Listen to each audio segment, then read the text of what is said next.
Good morning children, I hope you are safe and fine at home. So today let us continue with the third chapter, that is the Sultans of Delhi. Yes, till now we have learned about the 5 dynasties who ruled over Delhi, and even along with that we have learned about the expansion policies which were adopted by the Sultans of Delhi. So today we are going to learn about the sources of history about the Delhi Sultans, means the sources which gives us information about the administration of Delhi Sultanate. Yes, which are the sources which gives us information? Yes, these are histories, accounts of foreign travelers, old chroniclers or Tuaregs, inscriptions, coins, architecture, etc. These are the sources by which we get information about Delhi Sultans or about their administration. Yes. So now I will tell you about the Tuareg. What is a Tuareg? Tuareg is a term which is a plural form of Tariq. I repeat once again. Tuareg is a term which is the plural form of Tariq. Yes, that is the court chronicles. Tariq means the court chronicles or the articles which are written by the courtiers.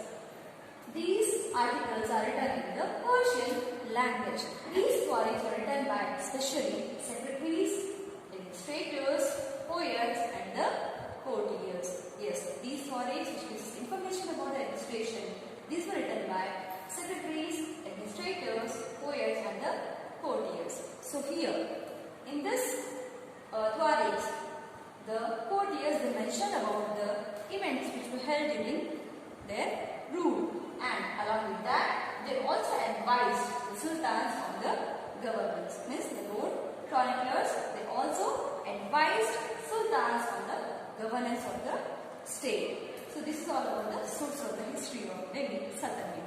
Now let's move on to the Khaljis and the Tughlaqs. That is the case study of Khaljis and the Tughlaqs. So here we see here, during the sultans of Khaljis and Tughlaqs, they had a decentralized form of government. Yes, I will repeat once again. The sultans had decentralized form of government. What do you mean decentralized? Yes, it is the process by which activities of an organization, particularly those regarding planning and decision making, are distributed away from the center. So, the sultans, they have a decentralized form of government. Then, central government had enormous power over provincial chief. It is during the rule of Ghiyazuddin Balban. Yes, during the rule of Ghiyazuddin Balban, the central government had enormous power over the provincial chiefs. Next, during the time of Iltutmish, yes, the slave under Qutbuddin Aibak. During this time, the governors were appointed as provincial administrators. Next, these provincial administrators were trained for the military services. Yes, they were specially trained for the military services. And these provincial administrators who were specially trained for the military services, they were known as Bandhgans. Yes, they were known as Bandhgans in the Persian language. As I said, Persian language was the official language during the Sultanate period. And they were having or holding important military offices during their rule. These Bandhgans means the specially trained provincial administrators, they hold the important military offices, and even they were also known as the clients for the positions during this rule. So next, move on to the Iqtidar or revenue system. Now we learn about the control of nobles. Yes, slaves like Malik Kafur are like we can say a well slave under the Delhi Sultans. Yes, were known more loyal to their masters than the allied governors. Till now we have learned about the provincial governors who are appointed as the provincial administrator. Yes, along with that, the slaves like Malik Kafur were more loyal to their masters. So, they were more loyal than the allied governors appointed by the rulers. So, this appointment of slaves to the highest position position also helped in keeping the ambitious nobles in check. So as I said, the slaves were more loyal to their master. So their appointment helped in keeping the ambitious check on the nobles. So this is about how they controlled the nobles during their rule or during their administration. Now we will learn about the revenue collection system. What is that? Yes. So Alauddin Khilji and even other rulers, they used to give the land grants to the important nobles, military commanders, and even some influential people. So the land grants given to the military commanders or individual people, important people can say, or even the commanders or military commanders, it is known as a ikta. I will repeat once again. The land grants given to the nobles, influential peoples, and even the military commanders, it is known as ikta. The people who controlled, I will repeat once again, the people who controlled the land for revenue collection, they were known as iktidar or muftis. Yes, as I said, the rulers used to give the land grants to the nobles for the revenue collection. So the people who controlled these lands were called as iktidars or muftis. So the muftis or the iktidars, they paid their soldiers, means they used to maintain their army for the Sultanate. They used to pay their soldiers from the revenue which they collected from the land grants. Then there were other forms of land control. Which are the other methods? Such as land tax, providing irrigation facilities, and undertaking reform measures, as was done under the rule of Alauddin Khilji and Muhammad bin Tughlaq. Yes, these are the other methods which were used to control the land or control of land. I will once again, those are land tax, providing irrigation facilities, and undertaking reforms. These are the other methods of controlling of land by the rulers such as Alauddin Khilji and Muhammad bin Tughlaq. Now we learn about the revenue collection during the Sultanate period. Yes, the Islamic rulers created a sound system of government structure. In this period, they divided each post and they appointed special officers for the maintenance of the Sultanate. Yes, the chief government officers were first the Wazir. Wazir means the chief minister. Next, Wazir-e-Dara.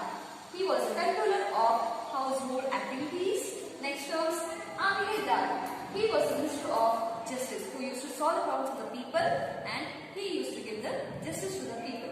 Next is Amir-e-Hazim. He was the officer in charge of royal household. It means he used to look after the royal household activities. Next comes Mushrif. Mushrif means the account officer, or you can say the account who used to look after the accounts of the royal activities. Okay. Next comes Mustafi. Mustafi means office in charge of expenditure, who used to look after the expenditures of the royal courts. Next, Sahib-e-Wari. He was the office in charge of communication and intelligence. So these are the posts held by the people in the Islamic sound system of the government structure. Next, with the help of these officers, it was ensured that muftis means the people who used to control the lands or the land rights given to the people to look after.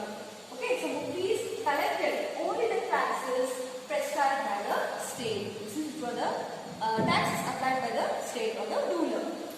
So, with the revenue which they collected, they were also supposed to maintain a required number of soldiers. This I told you last only, that is, the muftis, they used to maintain large army. They used to pay the soldiers with the revenue which they collected from the land grants. So this was about the land revenue collection by the rulers. Now we learn about the regional kingdoms. How the regional kingdoms emerged. Yes, this was the reason because the sultans depended on the revenue collectors, the chieftains, and the landed aristocracies for the both his military and economic powers. Means they were not having the control over these persons, or we can say they were directly dependent on the revenue collectors, the chieftains, the landed aristocracies for both his military powers and the economic powers. So in this